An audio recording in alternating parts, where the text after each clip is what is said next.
That's the hard part about this thing. Wait, is this doing it? I don't know. I really don't know what this thing does. Hello, hello, hello. I mean, whatever. It's going. So All I right. guess it's working. All right. But that big knob, I don't know what it's for, but it's bigger than the rest. Monitor. Yes. So I think it's important. Are we recording? Yeah. Oh, sweet. Yeah. So we're just going. But yeah, we were just saying before, we started before, but my camera wasn't rolling, and luckily my mom walked down, so I got up and re-recorded it. So Yeah. Great timing. Yeah, great timing. Great. It saved us however long we were going to talk for. Yeah. So we were talking about Star Wars movies. Yes. You asked me what my favorite Star Wars movie is. Yeah. I said that the best one is Episode 5, Empire Strikes Back. Empire Strikes Back, and that's we just watched that last night. Yep. And that was the one with Luke finding out that Vader is his father. So obviously we weren't alive when that came out, no. but I guess that was like the bombshell of the century when that hit theaters. Like people had no clue that was coming. Just imagine that. It's like, crazy. Go to the movies, like you have no clue. Like there wasn't YouTube channels, like people theorizing about like what's going on. People just went to the movies and they had that like just crazy twist. Yeah, that is weird. I didn't even think of it. You know like what I no mean? YouTube theorist. Yeah. Because now, like when you like for Marvel and stuff, or Game of Thrones, R.I.P. Game of Thrones. Seriously.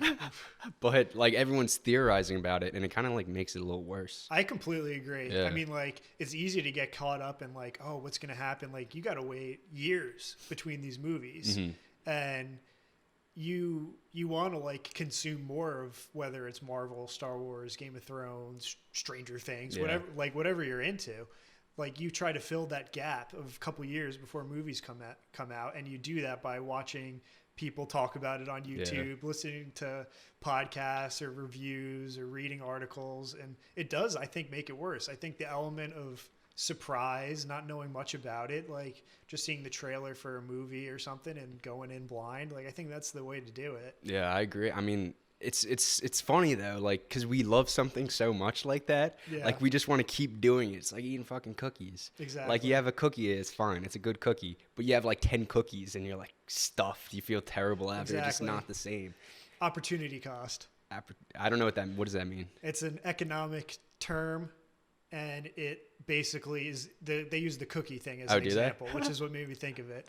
But they basically say like cookie number 1, great. Cookie number 2, great. Cookie number 3, but then like it like gets worse and worse every time. Yeah. And like your opportunity cost is what basically like you put into sacrificing to have that 10th cookie. So there's like you start to feel shitty. Yeah. Or your health is worse, you're gaining weight, whatever, by the 10th cookie. So like you're sacrificing something else to gain. So it's like kind of like everything has like pros, like pluses and minuses. Yeah, exactly. And there's more minuses as you go on. Yeah. And there's that peak kind of. Exactly. That's so like cool. Cookie 1, Cookie 2 is great. Cookie 3 is good. And like, we got to keep that with our movies. Cause like even for Rick and Morty, like we love Rick and Morty, and they did in one of their, I think it was the train episode. Yep. The circle train. And they said just that. They're like, screw you theorists. Like, exactly. That was awesome. We're going to do what the fuck we want. That's the thing. Like Rick and Morty is a perfect example of a show that does that. Like people love that show. So good. And like there's really not too much of a linear story. And people are just searching for something bigger. Like what is the bigger meaning with of the show? eye patch Morty? Yeah. Like evil Morty's going to come and like come back and kill everybody. Like it's just a silly cartoon. Like why does everything have to, True. You know what I mean? Have like a massive meaning or purpose like that. And I think that's what happened with Game of Thrones is that people had these expectations. People wanted something with these characters that they've been watching for almost 10 years, and they didn't get that. Yeah. Because I mean, it was bad. I think even without the theories and articles, like I think it still was I agree. bad. I loved I was into it until when like can we spoil it? Yeah, it's been out for a couple if you haven't watched it, go watch Game of Thrones up until the last season. But when Arya, right, your favorite character, just like got the White Walker, I was hyped because I had a feeling that they were going to get got early in the season, and I was excited to see what they did after. And then what they did after was just bullshit. Like Jaime Lannister, his storyline was so good.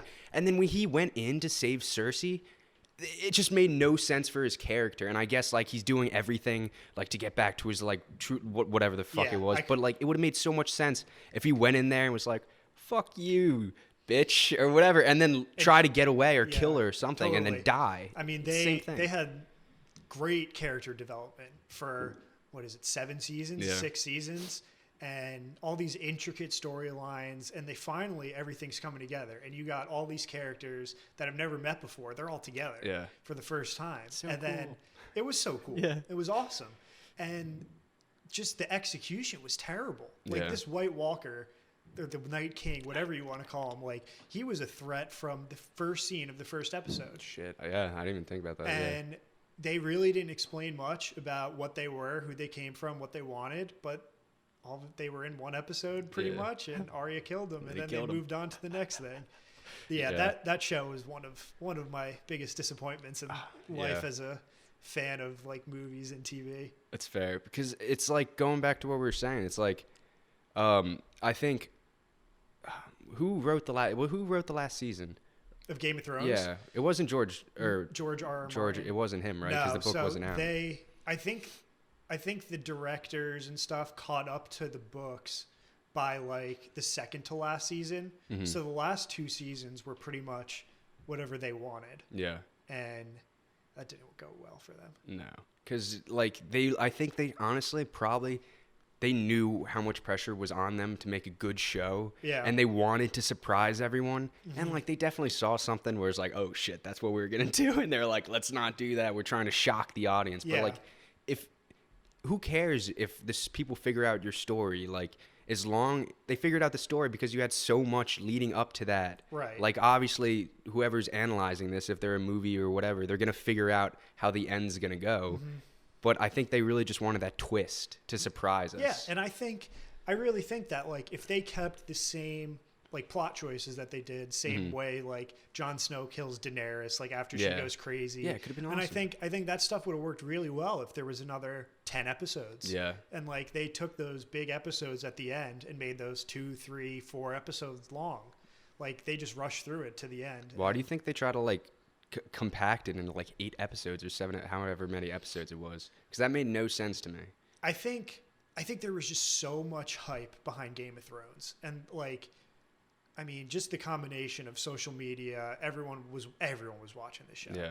And I think that they really thought that they were going to be able to branch out and have these different Game of Thrones shows, different Game of Thrones stories, because people loved it so much. So I think this is just what I think. I have no reason to believe it, but I think they like try to rush through this final season so they had the opportunity to go tell other stories.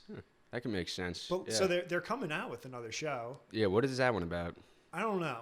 I think it's something about like the Targaryen family, like hundreds of years before. With all that magic shit, right? Probably. I think they were talking about like, I don't know if this is true for that story, with those nymphs, those wooden like nymphs. The children of the forest. Yeah, the children of the forest. I think they're doing something with those to like explain where the White Walkers came from, which would be really cool. But this is what I always wish. I'm like, I don't wish anything. But what I would hope for, and I think about a lot, is that I think it would be cool if they really just remade the last season. Absolutely. Right? Like, why not? Like, Star Wars Episode 7? 8, 9. 8. Okay, 9, I'll get into that. But 8, I don't know what the thought process was for any of that. It made no sense at all. It seemed like they were just doing things just to say, hey, look at us. We're progressive. We're doing things. But it didn't fit into the Star Wars storyline. We watched Soul the other day. Yeah. Soul was a fucking awesome movie. Soul was unbelievable. But best movie of 2020. Oh, guaranteed. Easily. And the first one that came out. It was so good. We'll get into that. But that movie. Last one. No, Soul. Soul had like such a movie of 2020. Oh yeah, was that? It came out Christmas. Oh yeah, it so did. Just at the end. Oh. So ended 2020 on a good note. That was definitely the best movie in 2020. Then. Not even close. There's like no other movies that came out. Like Tenet was good. Yeah. Like not as good as like Inception anyway. as I wanted. But yeah, I get distracted. But Soul had such a diverse cast. Yeah. But it didn't matter because it was so natural. Mm-hmm. And I think that's awesome. Like I hope and I think that's the way movies and this stuff's going to go. But for Star Wars, it's like anything. If you're just doing something to say you did it and you did like it didn't feel natural. And I think we all saw it wasn't natural, and that's why so many people didn't like this movie. Yeah. I mean, I think Star Wars is so beloved. Like anyone at any age, like whether you saw the originals in the theaters, whether you grew up playing with Legos like I did, playing the Lego like GameCube games, watching the prequels, like people care about this stuff. Like it's an important part of people's lives, like believe it or not. But I think that they really should have thought it through. Yeah. They should have been like, okay, first movie, second movie, third movie, this is what we're going to do. Yeah. And they didn't do that. No. Because they switched directors. They switched directors for the second one. Then they brought J.J. Abrams back for the third. Yeah. But, I mean, it was a mess. It was. But Mandalorian's sick. Oh, Mandalorian's so sick. But, like, the first, like, episode 7, that was the first one with Rey, right? Yeah. That was sick. I loved it. I was so excited to see where this story went. The second one, side missions that made no sense. It didn't. The casino. The casino, like that was that. Awful. How? Unless they magically find a way to tie that into everything else, which I highly doubt they do, unless they specifically go out to figure out whatever. I could see them going back and figure out a way to make that more important. But as it stands right now, it didn't make sense to have that in the movie. It didn't advance the plot. It didn't do anything you would want for a good side quest to do. Because usually when you have like a side quest like that, it builds in to the main story. Exactly. You don't just have this side quest just for a side quest to have some fun.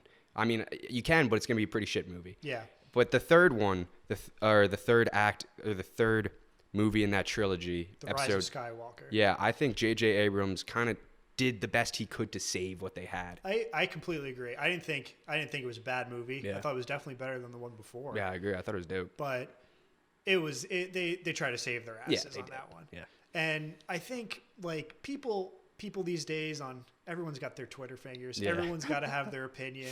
Like, I don't want to get into it. Yeah, no. I know it's your podcast. No, it's ours. And it's whoever's on the show. But like, it's the same thing with pro-Trump, anti-Trump. Like, people have to have their opinion, and they have to have their opinion known. Yeah.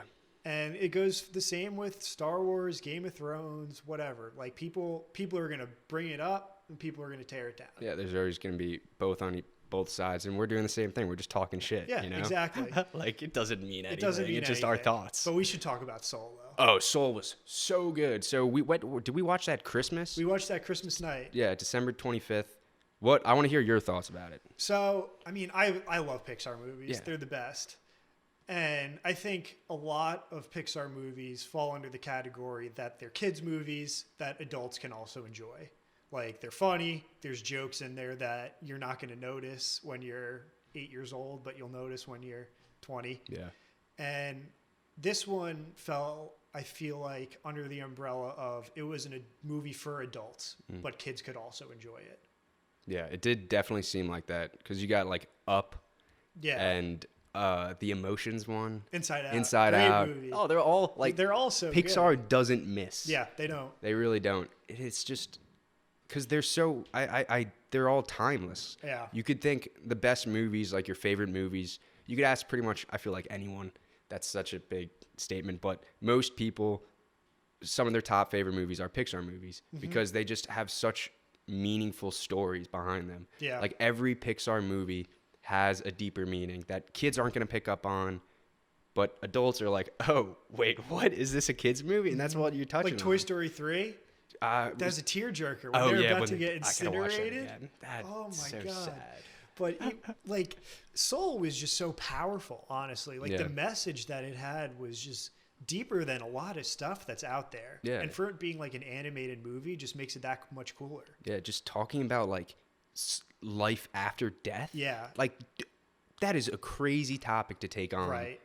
Like finding the purpose of life. Yeah. Like this guy in the movie, Jamie Foxx's character, he like was so set on being like this jazz musician. He dedicated his whole life to it. But then he finds out that like there's more to life than just like being successful. Like you have to have good relationships, good hobbies, like everything. Like you got to, like we talk about this all the time. Like everything in moderation, everything balanced. Like that's what it's all about. Yeah, I think that for me, like I love that so much. Like when a movie could tell like such an impact so many people. Like even if it impacts one person, like it's done its job. Yeah, you know, and it's just so cool to see like a big company like Pixar where they could just splash out whatever the frick they want and make millions or whatever it is, but they're actually like trying to help people, you know, like they have these impactful stories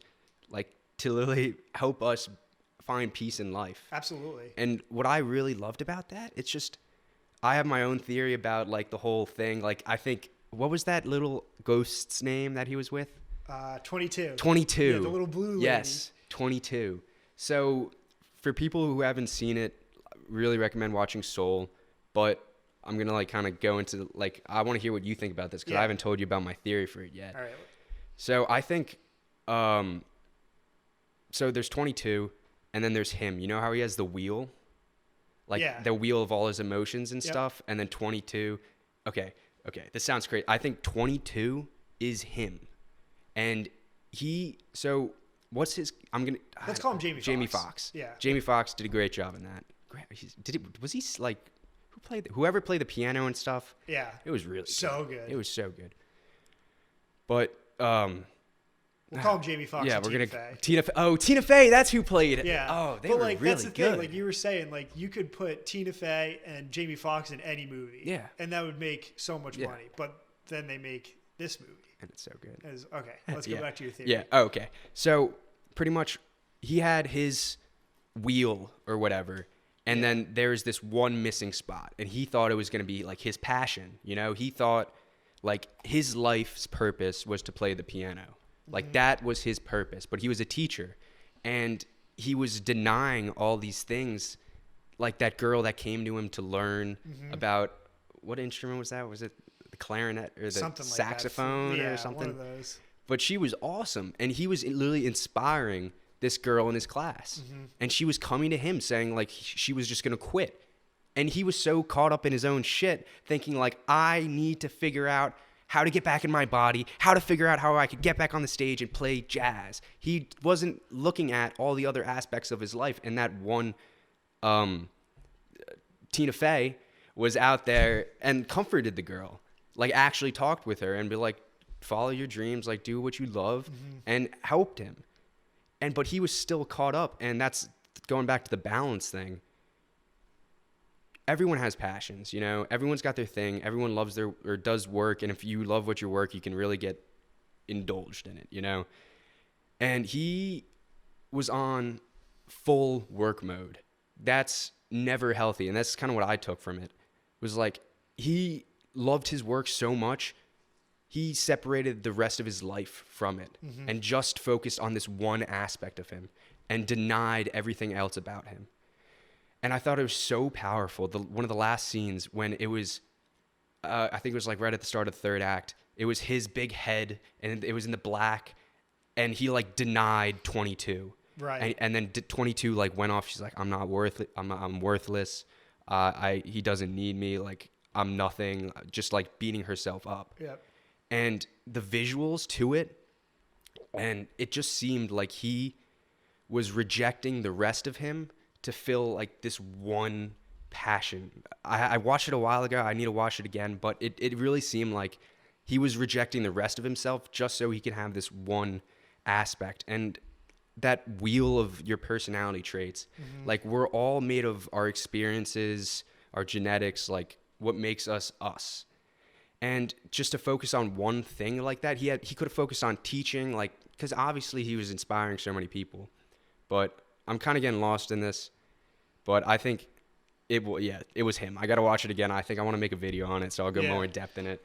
But there's something really interesting there that he just like, that she just felt so, like when you deny that part of you, like that, the teaching, like the empathy, like whatever, all your other personality traits, just to pursue this one, like that's going to make them feel worthless. And that just makes like us, because it's symbolic of like us. Totally. Like, because that's the whole thing. It's like, it's people. And it was just trying to find like a visual way of showing it. So back, like you were saying you had a theory. So basically you're saying that you think Tina Fey was, her character in the movie was basically one portion of Jamie Foxx's soul. Yes, essentially. Exactly. And he was so fixated on being a successful musician that he was missing out on this whole part.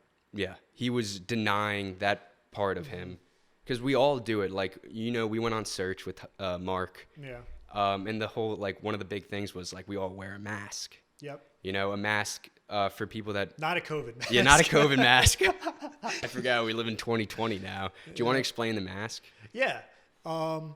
So the mask is essentially, you put on this facade, you put on this fake personality to cover up. It could be in any situation. Like you could put on a mask if you're uncomfortable, like maybe you're, I don't even know, like trying to make new friends at college. Like you're a freshman at college, you're putting on a mask, you're telling people what they want to hear to try to make some friends. Yeah. Or you're putting on a mask when you're with your grandparents and you don't share everything with them. You just the good stuff. Yeah. That's a mask. Yeah. And you can wear masks all different like parts of your life. And sometimes I think sometimes they're good. I think being 100% authentic is important. I think being authentic is one of the best traits that you can have. But I think in some situations you have to be a little more reserved. Yeah. I mean, it depends what you're doing. If you're in like a corporate setting where like sometimes you just have to know when and where to draw the line. No, I agree. But masks for the most part are negative. Yeah, because it's usually to protect ourselves, like our true selves, from the rest of the world, because like the world is scary and gonna hurt us, and like when we get hurt, like we don't want to get hurt again. So say like someone like you love, I don't know, you like mohawks, I don't freaking know, and you've been rocking a mohawk, and then like second grade someone's like, oh, nice mohawk, freak, and then you're never gonna wear a mohawk again, even though like that's such a cheesy example, but like it's for anything. It could be for the way you act, the way you look, like, but that affects you and it stays with you. And then you try to protect yourself with that, or you put a hat on, or you do all this stuff. And it's like personality wise too. You want to hear a sad story? Yeah. It's not that sad. Yes, I would love to hear a sad story. All right. So I'm in kindergarten or first grade. Yeah. It was probably first grade because I was on the bus. And I remember so specifically like sitting one of the first seats, like I'm one of the youngest people on the bus. Yeah. And it was right after like Christmas vacation, and we had just gone to Disney World. I remember we did go to Disney and I was so excited, and I got one of those Pluto hats with the brim and those the ears. Dope. I mean, like you go to Disney World and you see people wearing those all around. Yeah. But 7-year-old me decided to wear that to school, and I got on the bus and I got made fun of. And it was sad. That is sad. Kids are brutal. I mean, they're 6 or 7 years but old. They have no filters. Yeah, you're just like, that's silly. Yeah, it's weird. Like people are always like, if you want to hear the truth, like go to a kid. Yeah, you know, they got no filter. They're gonna tell you exactly what they think. Yeah, but I mean, I guess it was a little silly, but like you liked it. I thought it was a sweet hat. It is a sweet hat. I still think that's a dope I'm sure hat. when I got to school, Kevin loved it. Oh yes, Kevin. Oh my gosh, we're a big Disney family here. We love Disney. We went to, was it last? It was last year this time. Yeah. It was really a year ago. We were at Galaxy's Edge. Yeah, that was the coolest thing ever. So cool.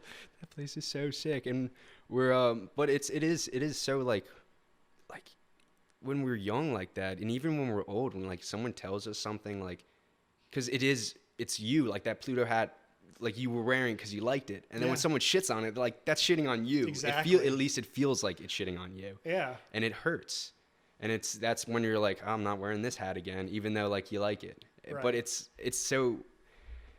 It sucks because that's not how it should be. Because I bet like those people weren't trying to hurt your feelings. Like No. they're probably not. They're just like, oh, They're it's probably a silly jealous how. that they didn't go to Disney Exactly, World. those little shits. But like, there's so many different aspects that we don't think, and it's just like, say, I don't know, like you could do it for anything, but there's only like you only see how it makes you feel, you know. Mm-hmm. But like, Disney's such a magical place. It is, and I think one thing that I wanted to touch on that I was thinking about before, like we said we were going to discuss soul a little bit, and I thought like it's all about finding your purpose, finding out what makes you happy in life, and I think it's so cool that we're both doing that now. Yeah, we're both on our paths to do that, which is sick. It's scary, but it's scary, cool. Exciting though. And like a few years ago, when I'm looking for jobs, like I'm getting to the end of college, like I didn't know what the hell I wanted to do. I didn't even know that you could do something fun. Yeah. Like I loved my college, but it's you can't get real creative with your majors. Mm-hmm. Like you're either a business major, an English major, or like a science major. That's about it. Yeah. Like we don't have communications, we don't have sports management, we don't have that kind of stuff. And I mean that's what you miss out going to a smaller liberal arts school. Yeah. But I think just knowing that you can do whatever you want, and like we're very fortunate to live in a society that is like allows us to do what we want. Yeah, we could be in like any other country and not be able to have free speech. Exactly. We could be in China making iPhones for terrible. Like we were really blessed to be born where we are when we were, because we could have been born 100 years ago, 200 years ago, 300 years ago, and we've been fighting for like separation from England. Like we are so blessed. We have to be so grateful for where we are and how we've been raised. Like I'm so grateful for our past, because like what you're saying, I learned so much from watching you. Cause like I never talked much like growing up. Like I was a listener, but like I always listened. Yeah. Like you may think I was just sitting there in my own world, which I was, but like I was taking in everything around me. So I saw like dad working, mom working, you going to school. Like I picked it up on these things, and I was blessed to have the opportunities to go through like self-help things, have Search, have Mark, have all these like great resources around me that could like help me find like peace, pretty much, and balance. And it's a lot of ups and downs along the road, and I'm gonna have a shit ton more. Oh yeah. Yeah, like, but it's really nice because like I don't really care how many ups and downs I have. Like if I'm doing what I love, like who the fuck cares? And like surrounded by people you love. Yeah, being surrounded by love like is so nice. Yeah, because you always have something to fall back on. Mm-hmm. And I know I'm going to school for TV, radio, and film. If you told me like 10 years ago I was going to school for TV, radio, and film, I'm like, what? No shot. Are you kidding me? Like that's crazy. Like it still blows my mind. Little Jimmy. Little Jimmy. Yeah, it's weird. It is really weird because I'm really going to school, and my assignments are to like write a script, make a movie, do something, and I'm like, this doesn't feel like school. Like this is fun. Yeah. And I'm enjoying it. And like even if I don't make money, like who the hell cares? Right. As long as I'm like enjoying say I live for 80 years, that's so short. I've only been here for 20 and it felt like a snap. Yeah. Like why are we wasting our time stuck up in shitty bullshit, being miserable our entire lives? We only have such a short time. If we're even lucky to get to 80 years, I could die tomorrow. Yeah. I could die today. I could die tonight. It's so... Everything's so uncertain. And so these people that map out their lives, like, obviously there's people who are super organized, and that's awesome. Yeah. And there's people who know where they want to go to college when they're a freshman in high school. They know where they want to go to grad school or law school when they're a freshman in college. Like, they know. They have their whole life mapped out. Yeah. And, I mean, that could be good for some people, but not for me. No, not for me either. I didn't know where I was going to college till I was a senior in March. Yeah. And I was down to 3 colleges. I didn't want to go to any of the 3, and now I'm at Syracuse having the time of my life. Yep. I picked the day before T-shirt day where you would wear your college shirt. Yeah. I mean, I had no idea. Yeah, that's what's so beautiful. Like, I love I'm going to start with you're saying like you can map out your entire life. Like someone always says in our family, it's like, if you want to hear a joke, tell God your plans. That's great. But it's so true. Like you think you know something, oh baby, you don't know nothing. Like we don't need to get into it, but like I was already looking for a job, a new job when COVID hit, and like if you were to tell me like it was gonna take me even longer to find a job or like end up in grad school, like literally I had final interviews with companies the Monday that COVID hit. And COVID, like, everything got shut down, like, that Wednesday. And I was literally, like, getting ready to get an offer from a couple different companies. And you were to tell me, like, the whole country was going to shut down? Like, that's crazy. We just don't see, when we're in the shit, we don't see why we're in the shit, you know? It's kind of, but you're so, like, caught up in everything. It's hard to take, like, a step back and be like, this is happening to teach me something so I can learn. Like, we can learn from all our struggles. Absolutely. You know? And that's what I think we really need to start doing, is just learning from that. Because it's life's not easy. It's not. It's not easy. It's not. It's really not. It gets harder. But my other point was saying, like, you're saying, like, people are organized. Like, some people, but that doesn't work for you, and, like, doesn't work for me. I'm very sporadic. Go with the flow. Yeah. But that's not for everyone. And I think that's kind of, it's easy to think that there's one simple highway. Like, there's a Grateful Dead beautiful line where it's like, it's in Ripple, like the intro and outro to the song, the podcast that I do. But it's a cover. I don't use the actual one.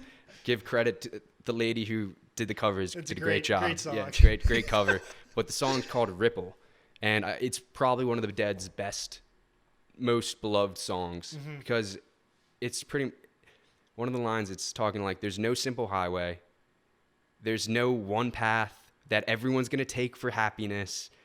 Everyone's path's going to be different. It's a different back road. Like, my path's not the same as your path. My path's not the same as Lucy's path. Lucy's path's not the same as Maggie's path. Like, it's different for everyone. But it's hard to see, like, one person's, like, say, succeeding right now, like, early in life or late in life. They're like, oh, my gosh, they're so lucky they're doing this. But, like, you don't know what happened before. You don't know what's going to happen after. You don't know how they got there. Their path is different than yours. But it's easy to compare ourselves to other people, like saying, we say it all the time. We're like, Tyreek Hill's like 23. Yeah. He's like, these athletes are our age. We're like, holy shit. Oh my God. They're making millions. There's a player on the Knicks, RJ Barrett. Yeah. He gets a lot of shit because he was drafted after Zion and after John Morant, who came into the league, and they're filthy. Like, they're game changers. They make a bad team good.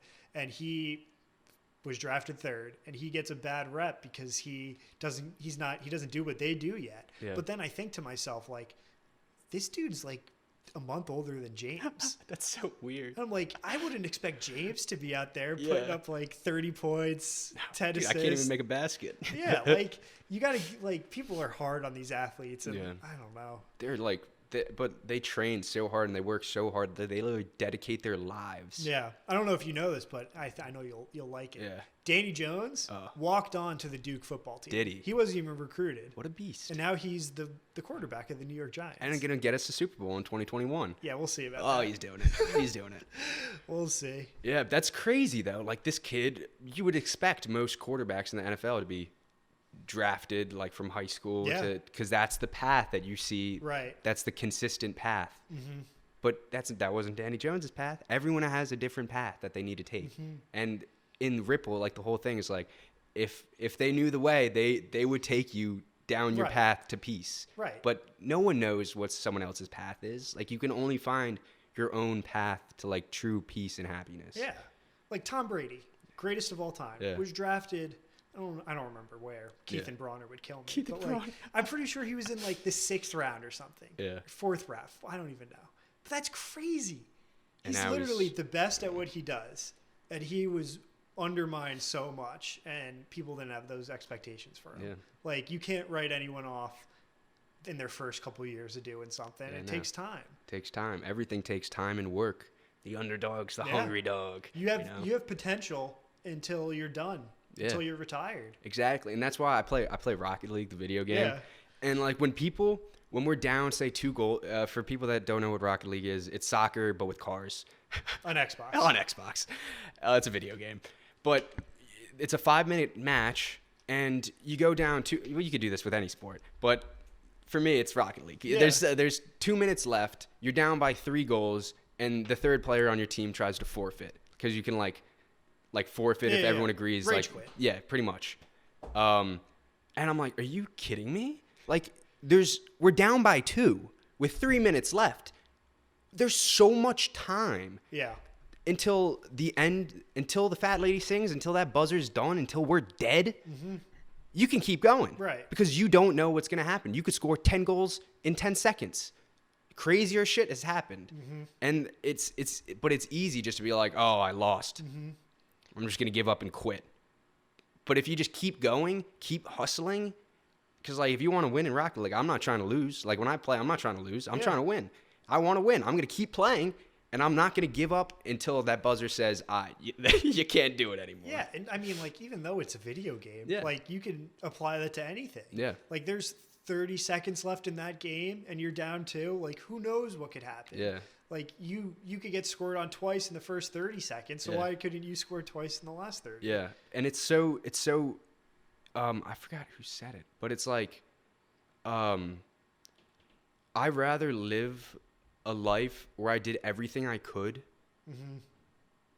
than live a life where at the end I regret that I didn't do more, if that makes sense. Yeah. Like I rather try my hardest and fail than to not even try or to give up and know I could have put more effort into it.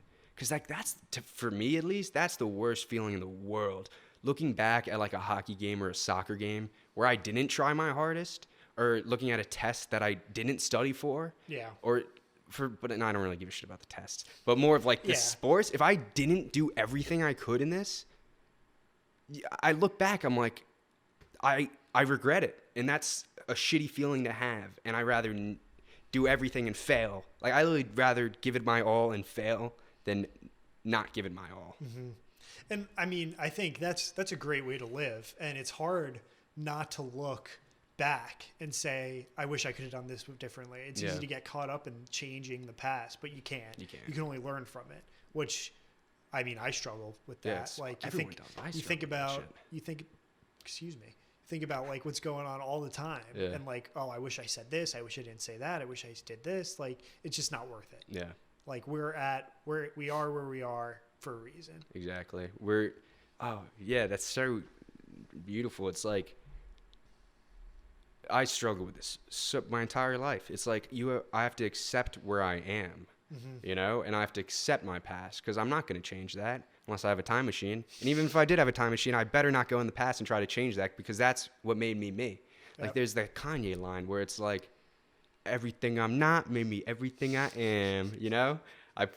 But it's true. Like everything that I'm not, he says it perfectly. Yep. I feel like. But it's so easy to think like, oh, if my parents were nicer to me when I was a kid, like I would be so much better off now. Like if I had money back then, like I could have done this. If I had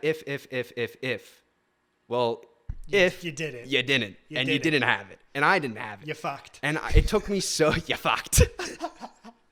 It took me so long, and I'm still like struggling with it to accept, like. Accept what happened, accept my past, accept where I am now. It might not be where I am now, but that's the beauty of life. Like where you are now is not where you're going to be the rest of your life. That's for sure. It's ever changing. It's ups and downs, but it's so easy just to get caught up.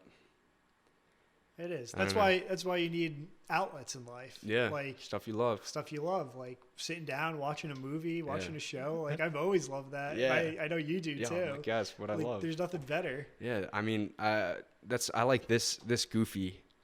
I keep him on my desk because I wish I had all of them. There's a whole choo-choo train of McDonald's that we were trying to collect. We got two. And I like the first day it opened, I was at school with COVID. Mm-hmm. And I ordered like 4 Happy Meal boxes. Yeah. And I hate is a strong word. I strongly dislike McDonald's food. Like I love it. I love the junk, but like I don't want to eat 40 McNuggets. Yeah. And I ordered 40 McNuggets.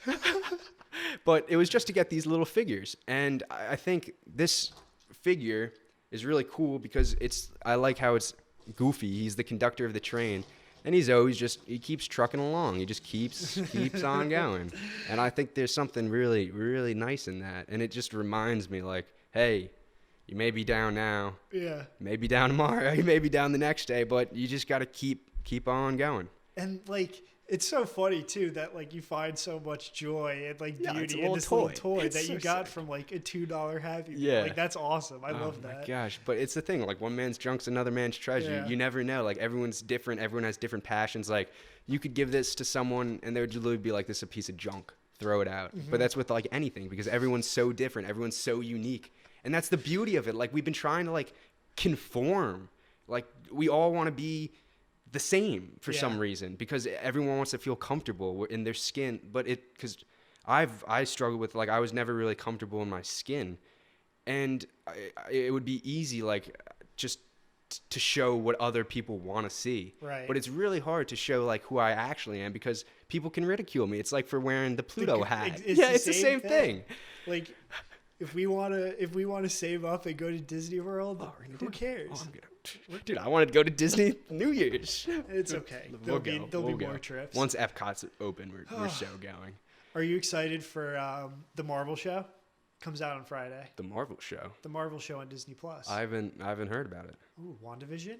Well, is that? Wait, are they releasing all of them? I have no idea. I think no. I think it's gonna be like Mando. Okay, Mandalorian. Okay. Like it'll be every Friday for 8 or 9. And it's just Wanda, the first show that's getting released. WandaVision. Wanda and the purple guy. Yes, WandaVision. But it looks cool. Did you see like a trailer for it? I haven't watched any trailers. You're gonna like it. I don't know like what the show it's about, but each episode it looks like is gonna be themed on like a different era of sitcoms. So like they're starting off like black and white with like I Love Lucy. That's sick. I love Lucy. Hi, Lucy. Hello.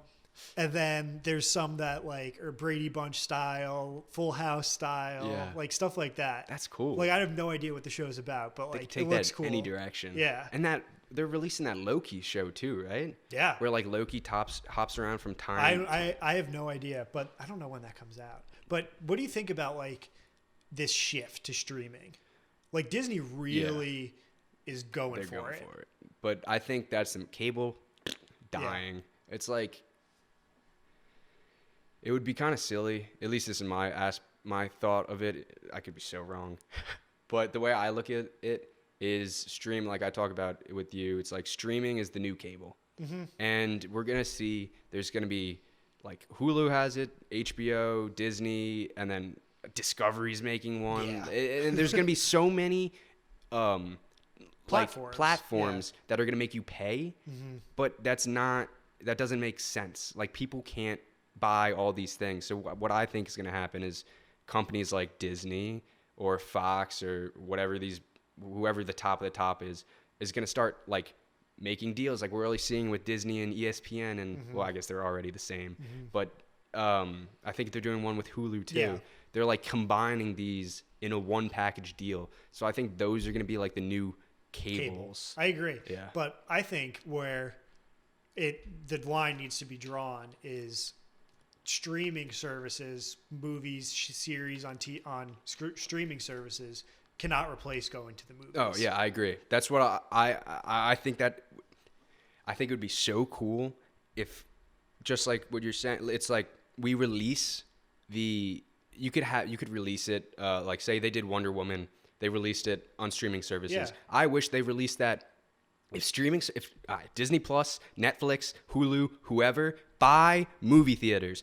They're going out of business. Buy them. Release your stuff. I'm going to look right here. Release your stuff to the world. Release them in movie theaters. I want to see 1918 on the big screen. I don't want that released on my TV. Like you were saying, we don't want blockbusters sitting on our couch looking at our phones. Like you're telling me I have to go see, I don't even know, like Tenet in, like I'm not going to watch that in my basement for the first time. Yeah, you want to see that, boom. Or like, I'm trying to think of a good big movie that's coming out. Any blockbuster. James Bond coming out. Is that coming out soon? I think this year. Oh, baby. I mean, all these movies were That's exciting. pushed back. Yeah. We're going to see so many new movies come out. I mean, going to the movies is the best. Yeah, it's awesome. And I don't think. Yeah. I think one way you could get around it is you put them on the streaming services like a couple weeks after. Yeah. Like, right.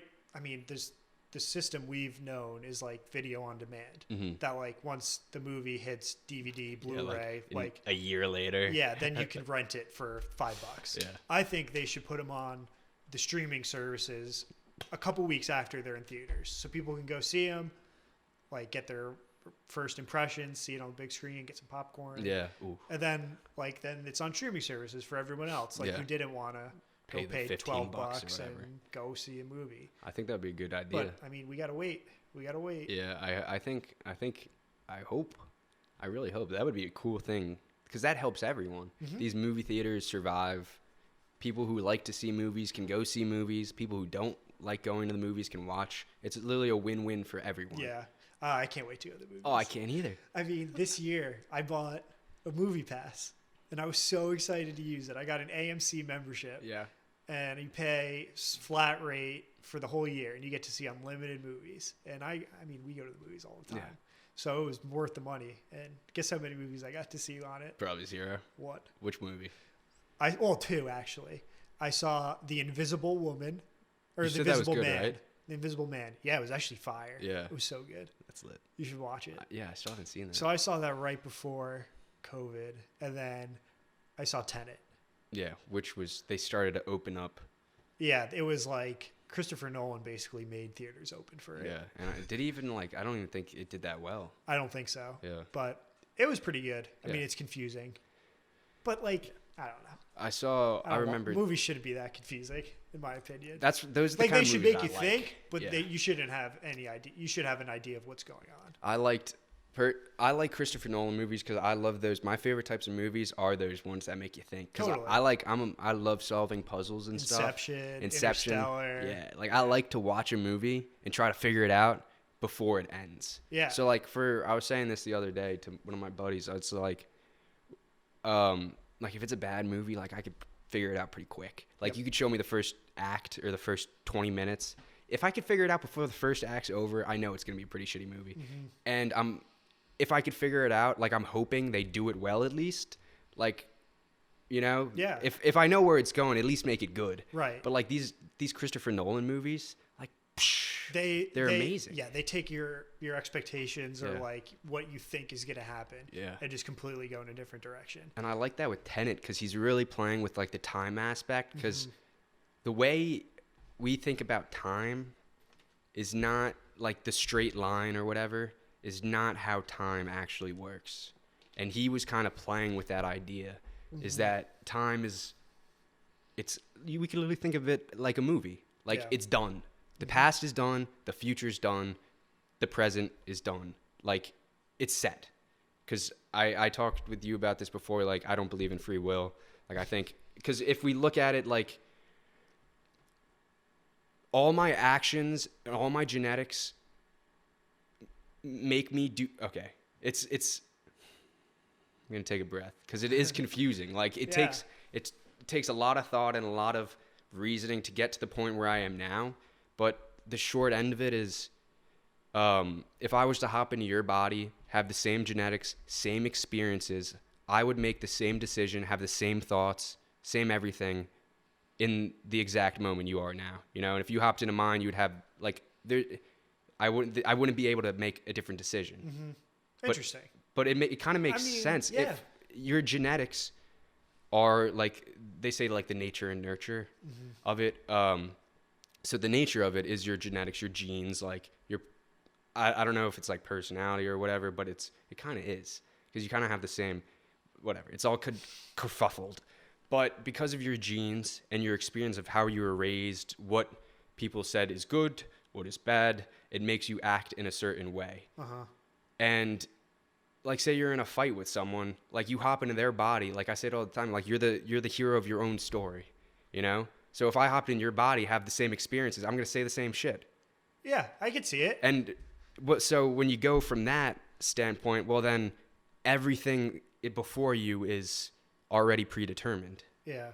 Like, it's the butterfly effect. A butterfly flaps his wings in America, and in Africa there's a hurricane. Right. It's just endless. So that means all the past is already determined, which means all the future is already determined. So it means it's set, it's flexible. Time is like a movie. You could put it on, you could fast forward, you could rewind. And what they were playing with in Tenet was, if you had the technology, which I think we'll have in the future, where you can bend, like, say, because think of it as like a film, like actual film. Okay. Of a movie, like the old stuff. Right. Yeah. I can But so you could bend film, so the beginning is now next to like the middle. End. Yeah. Or the middle. Like the middle, wherever. You could literally bend it, so it's like that. And that's Right. kind of what it is, and that's what they're kind of doing. When they went into that like time machine thing where everything seemed like flip-floppy and switchy, they were in like reverse. They were going back into time to fix stuff. But to everyone else, it looks like they're going in reverse. And the people on the other side didn't know what was going on. They think they're going forward. Right. Because when they go back, they literally do a U-turn. So they're going forward, but to everyone else, they're going this way. Right. It's like looking on a highway. Like, yeah, that scene was crazy. Yeah, but it was so cool to like mess with time like that, because it does make people open their minds and think, hey, maybe I'm not looking at reality on reality's terms, you know? Yeah, very true. And it's crazy. It is crazy, but it opens our minds to so many other things that we can never think about. Like, I love, like, in my free time, like, I used to just like throw on, like, I love It's Always Sunny, like those releases, but recently I just like throw on like science channels and just like watch and like look at, and it's so interesting because it like shows us, because I think everything on the macro level is the same as the micro level and is the same on our level. It's just, we can't see it.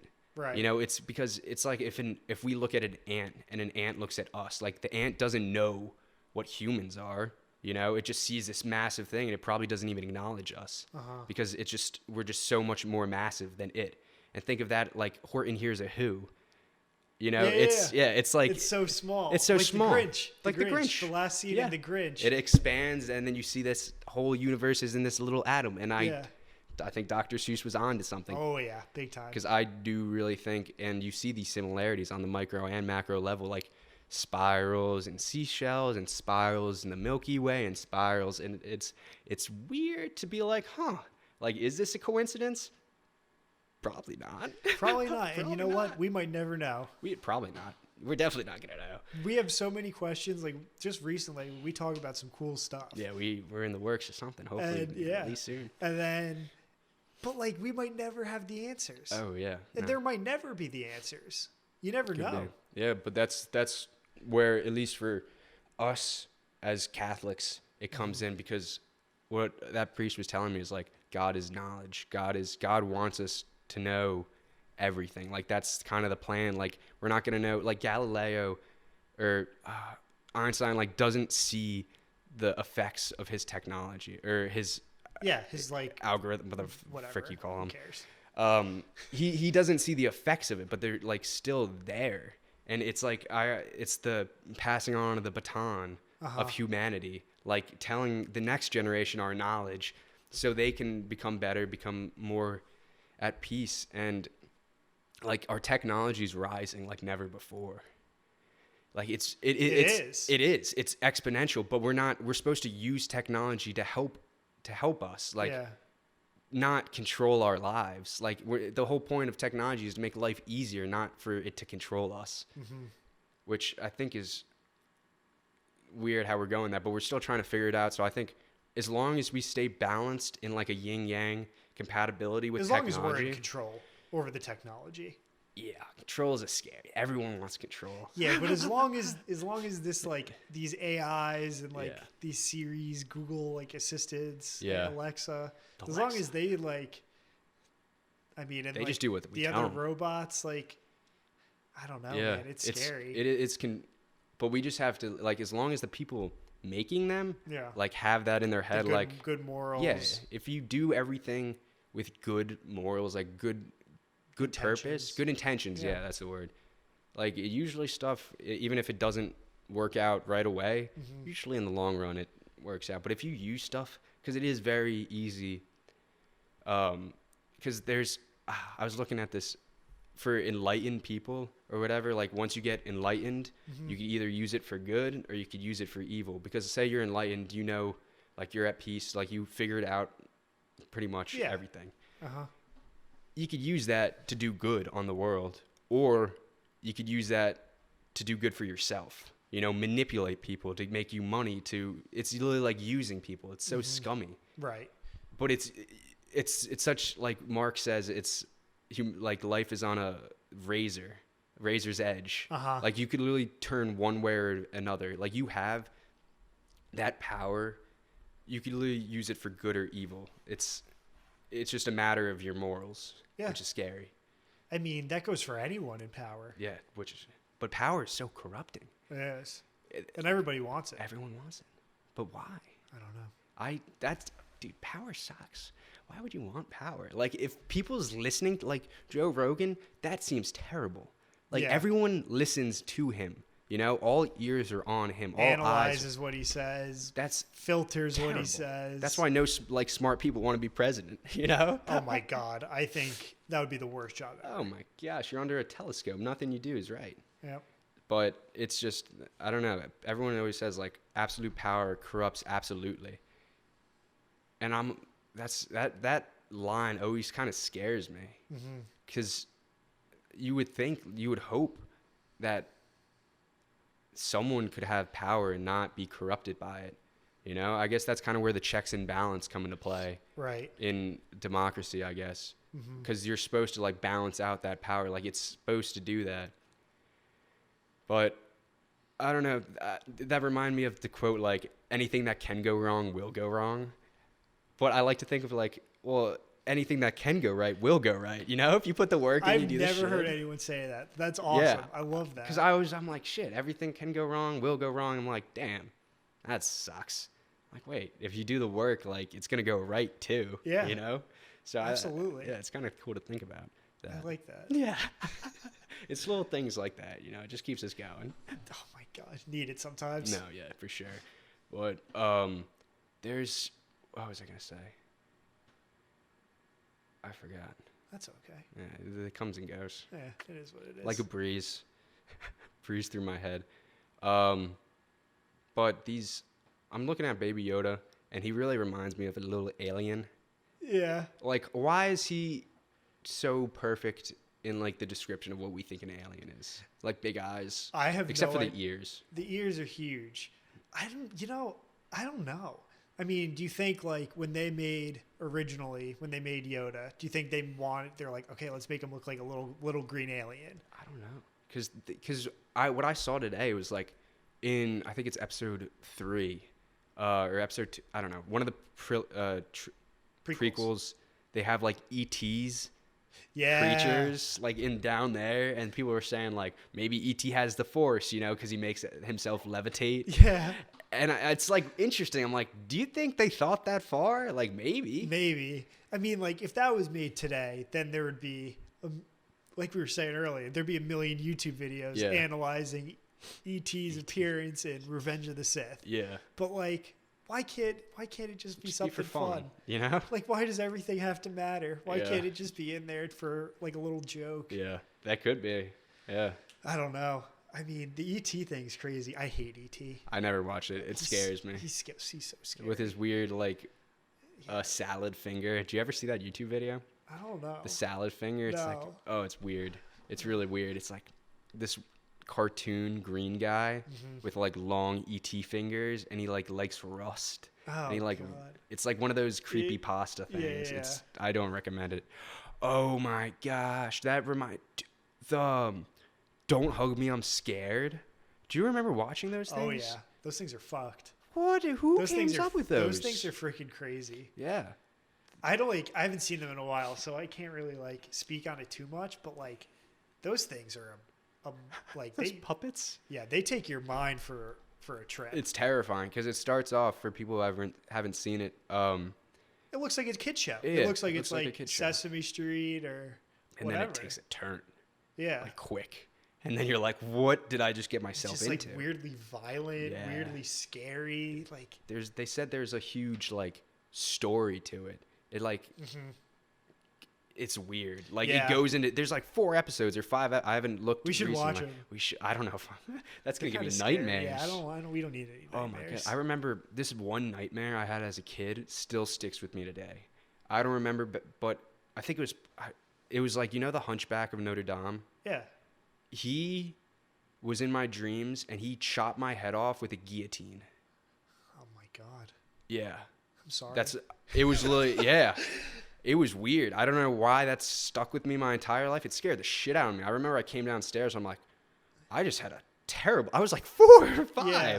And this guy just chopped. Because I remember, like, it was like we were at the bottom of a well. Like, it wasn't a well. It was just darkness. And there was one beam of light on me in the guillotine. And then he just chops my head off and I wake up. Oh my god. Yeah. Isn't it crazy how, like, you can't remember good dreams? No. But scary dreams will stick with you forever. That thing's haunting. I refuse to watch. I don't even think I watched the movie in the first place. Yeah. But he still chopped my head off. Have you ever looked into lucid dreaming? Yes, I did it once. Really? I refused to do it again. You didn't like it? No. Because what they say you have to do is you look at your fingers throughout the day to train yourself to look in your dreams. Yeah. And if you don't have 10 fingers, like you have to count, like when you're awake, you look, and you're like 1, 2, 3, 4, 5, 6, 7, 8, 9, 10.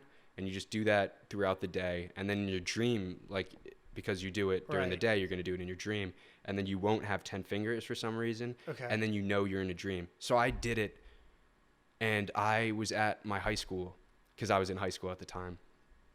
And I'm like, oh, but it wasn't, I didn't even catch it with the fingers. I caught it because I was like in my dream doing my thing. I was like printing something at a printer. And I looked to my right and I saw a trash can. I'm like, that trash can's not there. And I'm like, wait a second, am I in a dream? And I'm like, I'm in a dream. Yeah. I'm like, this is sick. And I was started naked, and it was one of those dreams where I was like naked printing. I don't know why. There's probably some psychological thing at the time where I thought that. But so I was naked, and then I don't know if I put clothes on. Once I found out I was in the dream, I wasn't thinking about that. But I shot rainbows out of my fingers. I was like flying and I was like, psh. Yeah. And then I felt it and it literally woke me up. I woke up from this dream and like having the sensation that I just did that. I'm like, what the fuck? I'm not doing this again. Cause it was like, psh. And I literally felt the power. There's something like that's strange. Crazy. But like, I was like fascinated by it a few years ago. I guess like 6, 7 years ago at this point. But like I was looking into it, like I was doing what they were saying to do. Yeah. I started like doing a dream journal. Oh yeah. And I got to it a couple times where I was like aware that I was in a dream, but I got too excited. Yeah. And I would wake up. Yeah. And that happened like 4 times, and I was like, "Fuck this! Like, this sucks. I can't do it. Like, I guess it's just not gonna happen." Yeah, it's so weird. Like, what do you think dreams are? Because it's just not even science like understands. I don't know. Because it's so weird. Like science can measure so many things, but it also doesn't measure like so many other things. I mean, what is it? The stat like you use like 10% of your brain or something like that. That's fake news. Oh. That was propaganda by Morgan Freeman in that Lucy movie. But that they found that's just you could fact check me on that. I'm not positive, but what I heard, because I thought that same thing, and then someone was like, "That's what not true." What about the movie Limitless? The movie's sick. Limitless was that movie was sick. I enjoyed that movie. I don't know if that tackled it from the same angle though. Yeah, well, that was just like the pill that you could access the full part. It was like Adderall. Better Adderall. Right. That makes sense. Either way. Yeah. But I think there's so much of your brain that we just don't understand how it works, what it does, that when you're dreaming, you're asleep, like you can't explain the stuff you see. And like when there's no way to monitor that, I don't think. Yet, at least. I mean, maybe in the future. I don't know that. Because I think what they do now is they put like those weird doing helmet things on, and they censor the activity in it. Okay. So they censor the electricity, I guess, but they can't like see it. Mm-hmm. You know, you can't see the dream, but you could see what it does to the brain. Like you're almost like your heart rate. Yeah, it's like your for your brain. Yeah, your brain electricity and how the neurons fire, and it is really cool to think like that because we were talking about earlier today, like our dog Lucy, like how she sees, and there's that there's a great like this huge thing in philosophy where it's the bat. Like sonar. Yeah. It's like we don't know what it's like to be a bat. Yeah. Because we don't have like exactly the sonar. Like we could have there's this. I'll use this example. There's the girl that has been. It's like the Augury of the cave, pretty much. Okay. Like this girl is in a room her entire life with no colors, but she has all the knowledge of the world about those about colors, about like the color red, we'll say, about the color red. She knows everything. She knows what it would look like. She knows the science behind it. She knows all this, but she never experienced it. And that experience is called Quila, Qulia. Okay. And this Quila, pretty much the question is, does that girl really know what red is? If she has all this information about it, but she's never actually seen it. Right. Like how would you describe colors? Yeah, but she knows everything you can know about colors, and that's the question. It's like same thing with the dogs, like or the bats. We know they use sonar. We know dogs smell well. We know they don't have the best eyesight, but we can know. I think what I haven't thought about this, like using the two together. This kind of just bringing it together now, but. It kind of makes me think like we don't know, we could know everything about that bat, but we truly wouldn't know unless we experienced it. Yeah, like how weird would that be to have sonar as your sight? That'd be crazy. I can't even imagine. Yeah.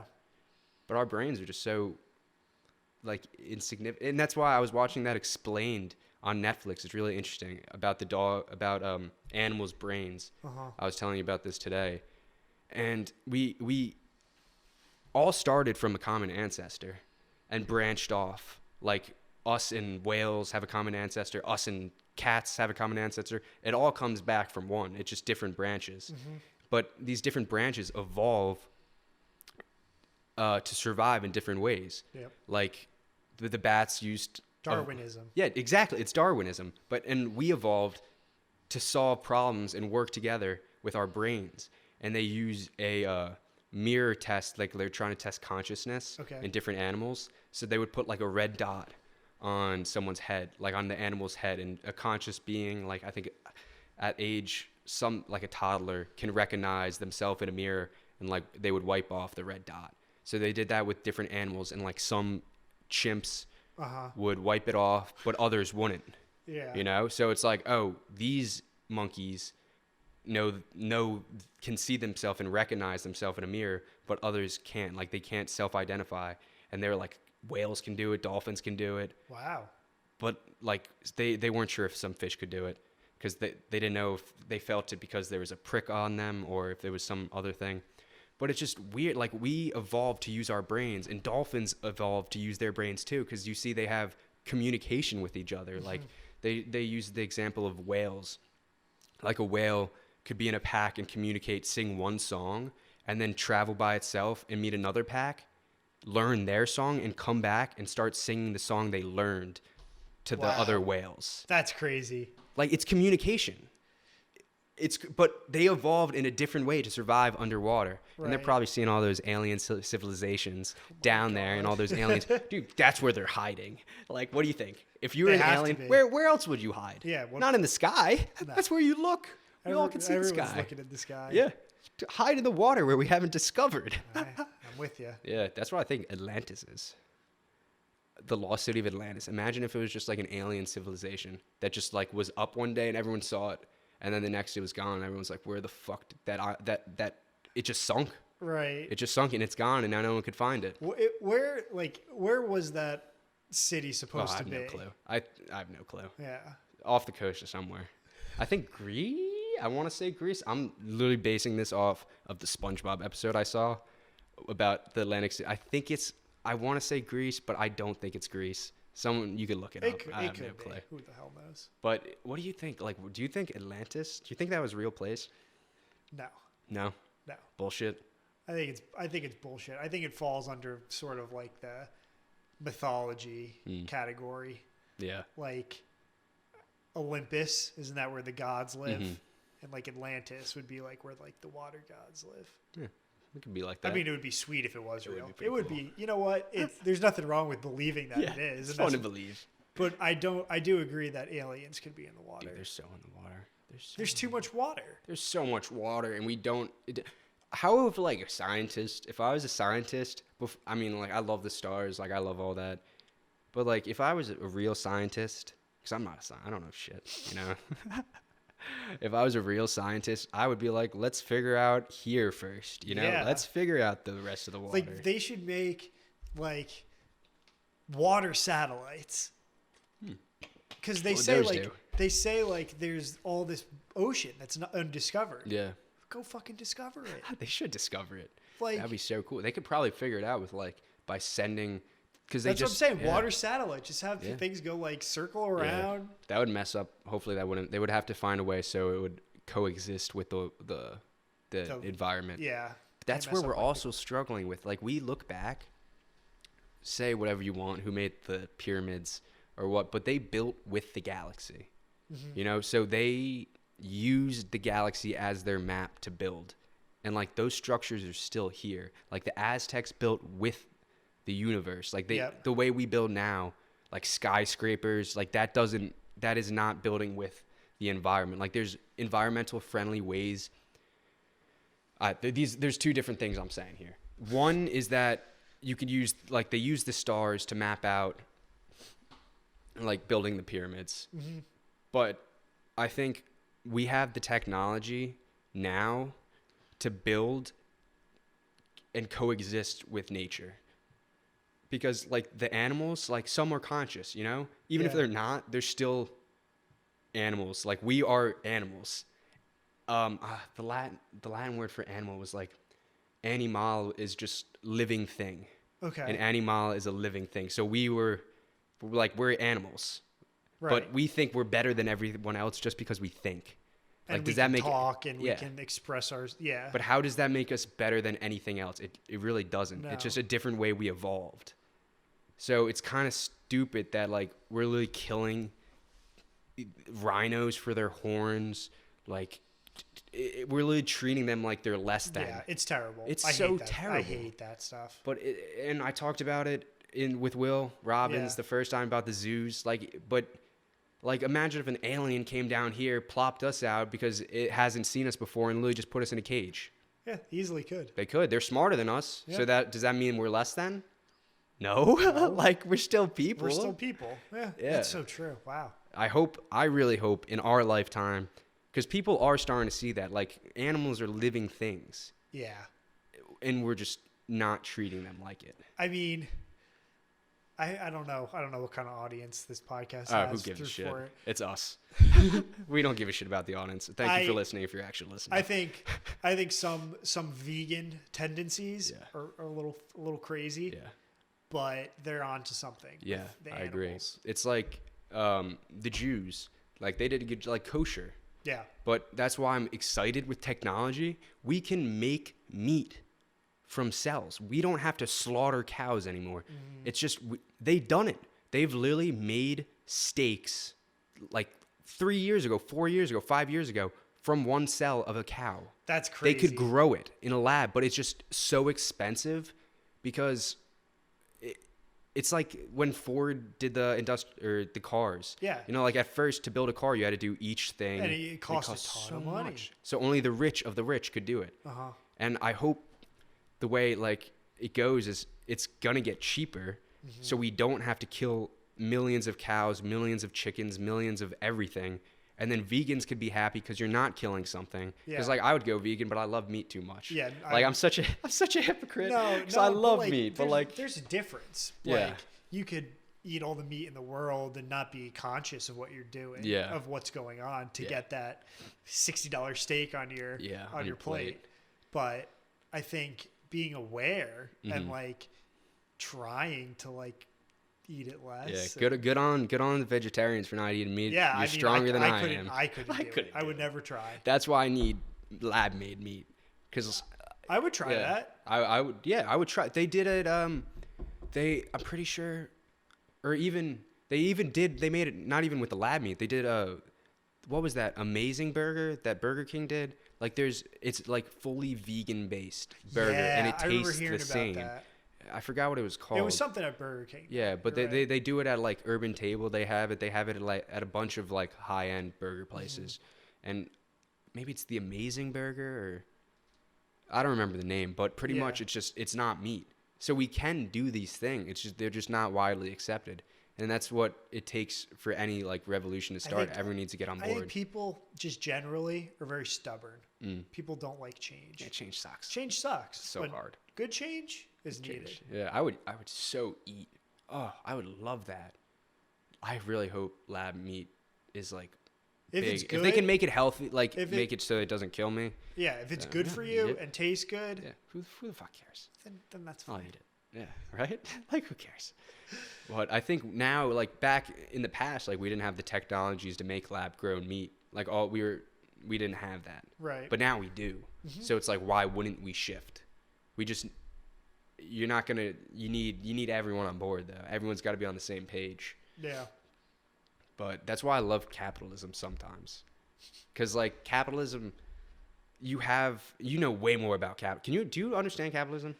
I do, but I want to hear you explain it. All right. So I like capitalism. I am not an economics person. I am not a numbers person. This is just, don't take it with a grain of salt. I want to hear what your idea of how I think of it as it helps.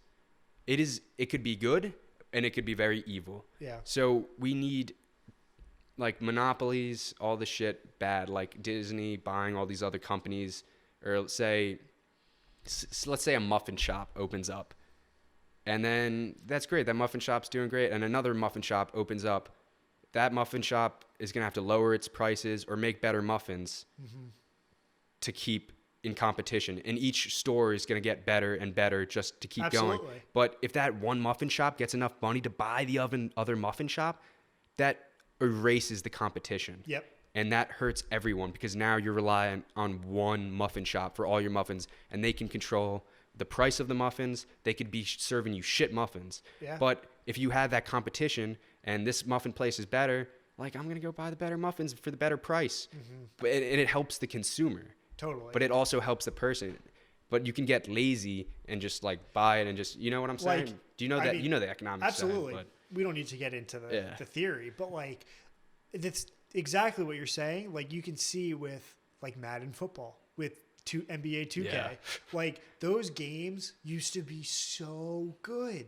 Like, they were different every year. They got better and better as like video games got better. But now for the last like 7 years, they've been the same. And because there's no competition. There's nothing to make them better.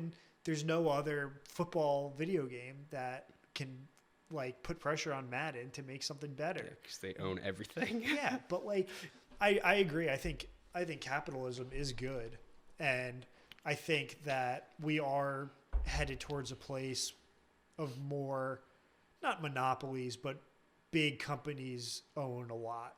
Which is not. It's not good, but I don't. That personally scares me. It does. I mean, could you imagine if like Amazon and Apple teamed up? And oh my gosh, they would run the world. They would run the world. Yeah. That'd be They could do whatever they want. They could do whatever But they could do good too. They could. But we were saying before, like, absolute power corrupts absolutely. Yeah. If you have all that power, not everyone's going to be trying to do the best thing for the world.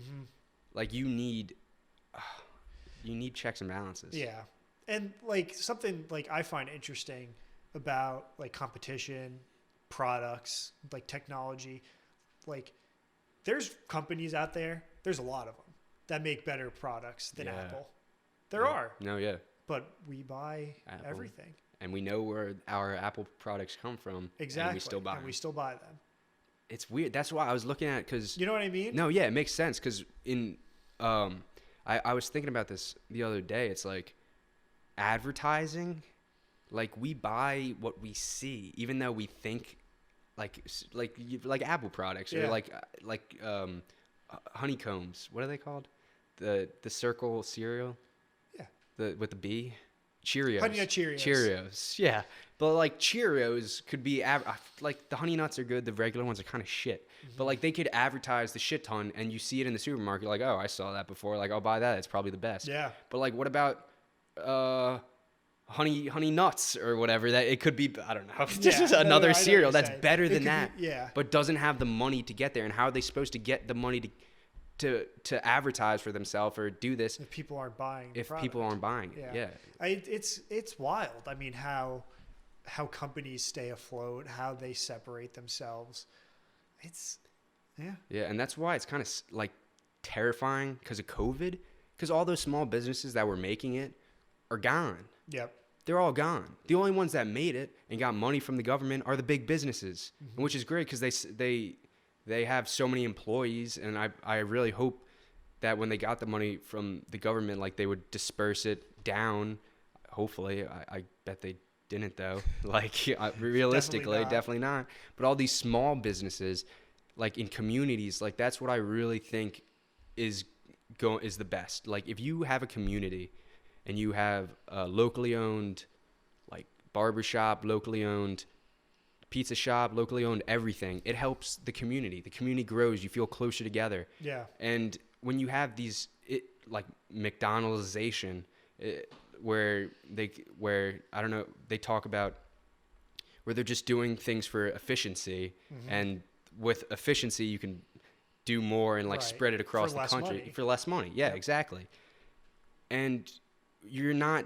It just seems like they're doing it to make money, and it's not helping. It just seems insincere. It takes the character out of the product. It takes the love out of the product. Yep. Because that McDonald's, like on the corner in your street, isn't helping your community. Yep. But if that was a burger joint, like that burger joint had probably the people that work there all live around there. The people that go there all live around there. They all know each other.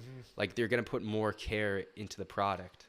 What do you think about, I know people always talk about like if Jeff Bezos gave every person in the world a certain amount of money, it wouldn't make a difference for his bottom line, but everyone would get, I don't know whether it's $1,000, $10,000, whatever. What do you think about that? Like, I don't think that would help. I don't either. Because you give people, it's like the corn, you know, you give a man a fish, he'll eat for a day. You teach a man how to fish, he'll eat for a lifetime. You can give people money, but they don't know how to use it, you know? Yeah. But some people will. Like, that's why I think education is so important and why we need to reform our education system. Yeah. Because it is shit. It's terrible. Because where do those schools get the money? We should not be paying all this money to do virtual school. Oh, even that. But, like, these schools in, like, poorer communities, like, schools get their money from the community's taxes. So if I'm in public schools. Yeah, right? Public schools. Yeah. So public schools, if I'm in a lower, like that's where it comes back to having, if you have a good community, it helps everything. Yeah. Like if you're in a low end community, like I'm not like money wise. Yeah. If you don't have a lot of money, your school systems aren't getting money. People aren't, like the teachers don't have the products or the technologies they need to truly teach a student and inspire them.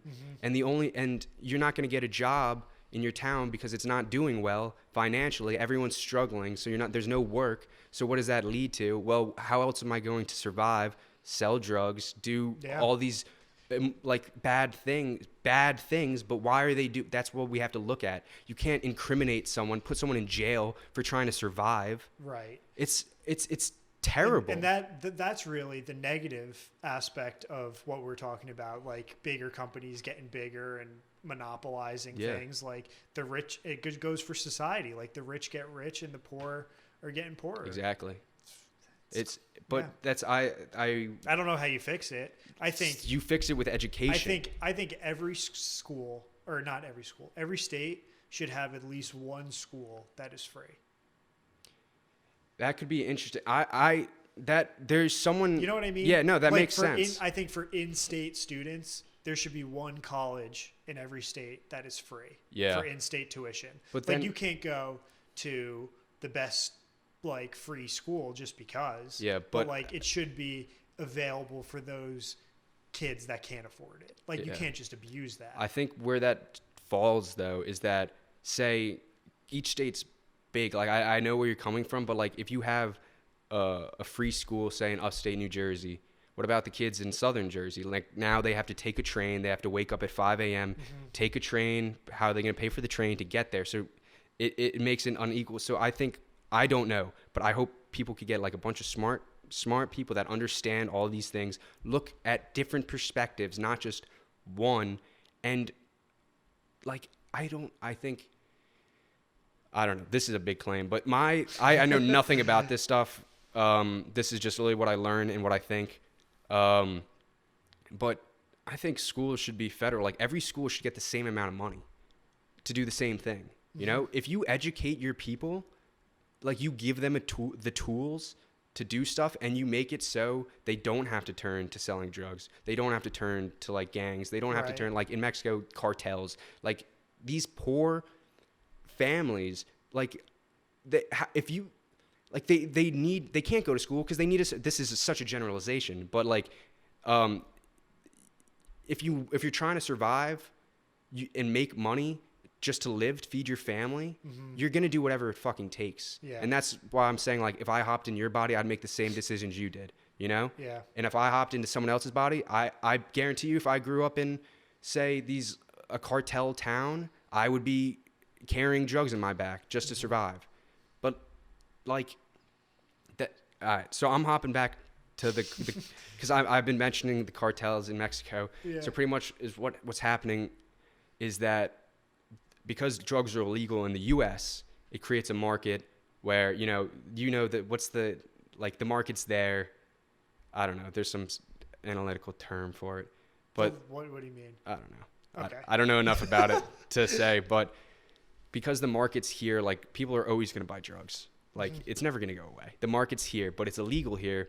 So that creates a new, like, someone has to provide for that. Right. You know, what is that? Like, it like creates a job. Yeah, it creates a job, but, like, and the job is getting drugs over here. Yeah. So these big, powerful people, like, if you're interested, there's, like, a whole bunch of information on it.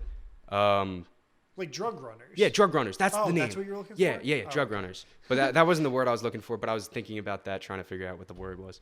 But these drug runners comes from towns where there's no work. Like, literally the only way to make money, like, you could literally get a job doing honest day's work and not make anything. Yeah. Like, if you actually want to survive, your only viable option is to turn to these and smuggle drugs from Mexico to the U.S. And what they have to do is ridiculous. Like, they are putting their lives on the line. Like, the DEA, like, there's so many different facets of how they could die. Yeah. They're literally leaving their family, trekking God knows how many miles to get somewhere just so they can, like, feed their family. They don't want to do this. Like, why would they want to? The people that are making the money are not even the cocoa farmers. The cocaine leaves. What are the cocoa? I don't know whatever the plant is. But, like, not a drug guy. Yeah, not a drug guy. But there was a book we read in health class in high school. But it's like the farmers who are doing the cocoa leaves. I'm gonna call them cocoa leaves. I don't even think they're cocoa leaves. But they farm tobacco leaves. No, that's for different. Tobacco. That's for cigarettes. Yeah, whatever the cocaine plant is. But, like, those farmers aren't making the money, like, because the farmers, everyone's like a pawn. Like, it's a chess game. The people at the top are making all the money, but they're not doing any of the work. Yeah. Because they have the control over everyone else. And they're like, all right, you do this, we'll pay you. We could pay you way more, but we don't have to. Like, what are you going to do? We're just going to get someone else that wants to do it. We'll kill you and get someone else. Yeah, exactly. You ever see that movie, The Mule? Is that? It came out a couple years ago. It was with, like, Clint Eastwood. Yeah, Clint Eastwood. And he was a drug runner. Yeah. I haven't seen it. No. It sucked. Don't watch it. Did it? Yeah, that's right. It was, like, the most boring movie ever. But he literally is, like, this old man who gets into, like, making he literally just drives in his little pickup truck from wherever the hell he's living to Mexico and picks up drugs, brings them back, and no one thinks anything because it's just, like, this old man that's just doing it. Must have been a great runner. Yeah, he was pretty good. But my point was, like, literally just trying to survive, make money like the only way they know how. And if we, well, one is like Oregon's doing, legalize everything, and because the people that are going to do these drugs, they're going to do it anyways. Yeah. So the people that are struggling with it, like with mental health or addiction, which is like diseases, true problems, we shouldn't be throwing them in jail to rot. Oh. We should be helping them like what they're doing in Sweden. There's a lot less worse people in this world or in this country that deserve to be in prison, right? Than people that have addictions, some weed on them. Yeah, but like even with mental health, like addiction, it is a real problem and disease, and people suffer from it. Like you wouldn't throw me in jail if I had cancer, you know, or like it, but that's not a great comparison. Yeah, I know what you're talking about. But like we need to help people. Like you can't just throw them into jail and then society doesn't see them, so we don't think about them and we think it's okay. They're still there. It goes back to what you were saying before, like these like less wealthy communities, they just don't have the opportunities. Exactly. And it leads to all of this, like and that's what I think about a lot is how grateful you have to be. I mean, we talked about this before. Yeah. But like we are very fortunate to be in this situation where we can do whatever we want. Yeah, that's why I used the simile in another talk, but like how we need to help each other. Yeah. You know, like it's so easy, just like you see a drowning person, you're going in your boat just to speed up, look the other way and keep going.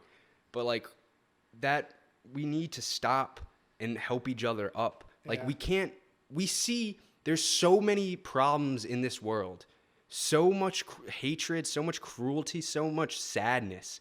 And it's easy just to turn a blind eye and pretend it's not there. Yeah. I do it myself. I remember there was, oh my gosh, it's so sad. It was in a magazine and it was like the children with the cleft, the cleft lips in Africa. I know what you're talking about. Yeah, my God, I couldn't even open the magazine. Ugh. Yeah, because it just made me. I was like a kid, and it just made me sad. Yeah. But I would just close the magazine, put it away, pretend like it never happened. And it's so easy to do that. You see like a sad, sheltered dogs on the TV with that sad music. Oh my God! The arms. Yeah, but you see that, you just flick the fucking channel. You're not gonna watch that shit. Nope. But it's so easy to do that. And like, I'm not saying everyone has to like go and just go to shelters and save all these dogs, but like we have to acknowledge. You have to at least be aware. You have to be aware, accept it, and like do what you can to help. Yeah. Like I know people don't have to like. I'm not saying like become Jesus, Mother Teresa. Mother Teresa, but like do little things like holding the door open for someone, like donating to a charity, like. The little things in life matter, because I know Dad always says it to like me. I think he said it to you. It's like you don't know what's going on. This is kind of different, but like you don't know what's going on in someone else's head, you know? Yeah. So even just like a hello could literally change someone's day. Absolutely. Literally just a hello. Like he always tells the story. It's like the guy who's thinking about like killing himself. Yeah. And he like writes, he's like, if anyone acknowledges me, like I won't do it. And he like walks from his house to the Golden State Bridge. No one looks his way. No one says anything. And he jumps off. Yeah. If literally just someone that's an extreme story. But if literally if someone just said hello, treated him like a human being, that life would have been saved. It's so funny because I used to give Dad such a hard time. Like, I mean, I guess a lot of it would be when he's stopping talking to random people in like the airport or like, I don't know. No, he did a lot. He talked to a lot of people. Sometimes it's too early in the morning. Sometimes it's not the right scene. Yeah. But either way, I'm not going to justify that. Yeah, no. But yeah, we'll get the dogs. Good night.